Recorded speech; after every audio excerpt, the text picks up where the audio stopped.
बिहार में पलटता कौन है? विपक्ष। हमारे नेता नीतीश कुमार जी ने जो भी निर्णय किया है परिस्थितिवश वो बिहार के संदर्भ में किया है, बिहार के कल्याण के लिए किया है, बिहार के मुस्तकबिल के लिए किया है और 14 करोड़ आवाम के भविष्य को, बेहतर भविष्य के लिए उन्होंने किया है। थोड़ा सा भी उसमें बदलाव नहीं किया, जो हमारे लिए कहीं ना कहीं वो परेशानी का कारण था, जिसकी वजह से हमने गठबंधन तोड़ा। तो अब सरकार 2005 से है और जनता के आशीर्वाद से टिल टुडे नीतीश सरकार ही है।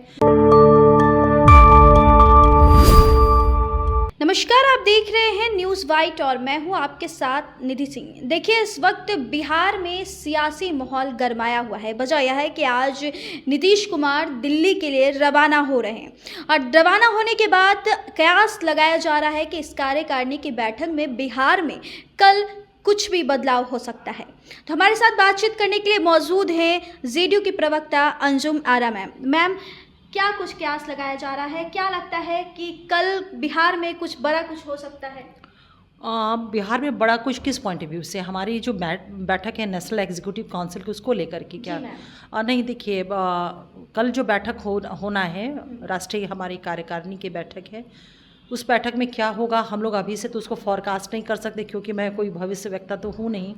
लेकिन निश्चित रूप से बैठक वहाँ पे है तो कुछ डिसीजंस रिगार्डिंग पार्टी के और हमारे संगठन के होना है। वो कल हम लोग देखेंगे कि कल किन किन एजेंडों पे वहाँ चर्चा होती है और किस किस एजेंडे पे विमर्श होता है, तो वो कल ही पता चल पाएगा, क्योंकि हम लोग राष्ट्रीय कार्यकारिणी के पार्ट है नहीं।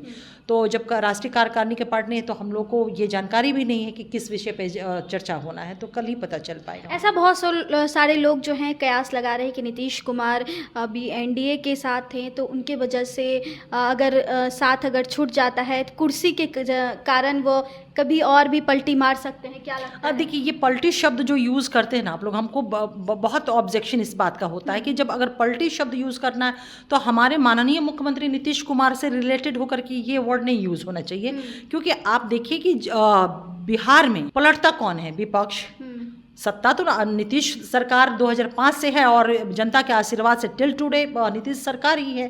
कभी विपक्ष में भारतीय जनता पार्टी होती है, कभी विपक्ष में राष्ट्रीय जनता दल होता है। तो पलटने का जो मामला है वो तो विपक्ष का है, लेकिन आप लोग सीधे कहते हैं कि पलटी इन्होंने मारा। लेकिन एक चीज़ और कहूँगी, हमारे नेता नीतीश कुमार जी ने जो भी निर्णय किया है परिस्थितिवश वो बिहार के संदर्भ में किया है, बिहार के कल्याण के लिए किया है, बिहार के मुस्तकबिल के लिए किया है और 14 करोड़ आवाम के भविष्य को, बेहतर भविष्य के लिए उन्होंने किया है। जैसे कि आपने कहा कि वो परिस्थिति देखते हुए वो कुछ भी कदम उठाते हैं, लेकिन आने वाले दिनों में अगर परिस्थिति एक बार फिर से दोबारा पलटी मारने की हो तो क्या वो ले सकते हैं? देखिए, राजनीति में अगर मगर जैसी चीज़ें नहीं होती है और किंतु परंतु पे सरकार और सत्ता और पार्टियां नहीं चलती हैं। जब परिस्थितियां बनती हैं तो एक ठोस निर्णय वेलफेयर के पॉइंट ऑफ व्यू से लिया जाता है। वही हमारी पार्टी ने भी, हमारी सरकार ने भी लिया।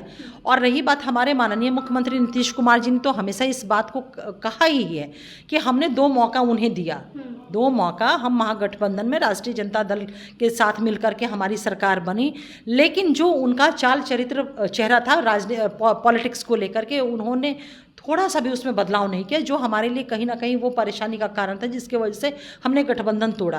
तो अब तो प्रश्न ही नहीं होता ना, अब तो एक सशक्त राष्ट्र, विकसित भारत का जो विजन है माननीय प्रधानमंत्री जी का और माननीय मुख्यमंत्री नीतीश कुमार जी का, विकसित बिहार का जो विजन है, उस विजन के साथ हम लोग काम करने के लिए आगे बढ़ चुके हैं। चलिए, ये थी हमारे साथ जेडीयू के प्रवक्ता अंजुम आरा मैम। तो कैसी लगी आपको यह रिपोर्ट? हमें कमेंट बॉक्स में अपनी ओपिनियन ज़रूर दे दीजिएगा।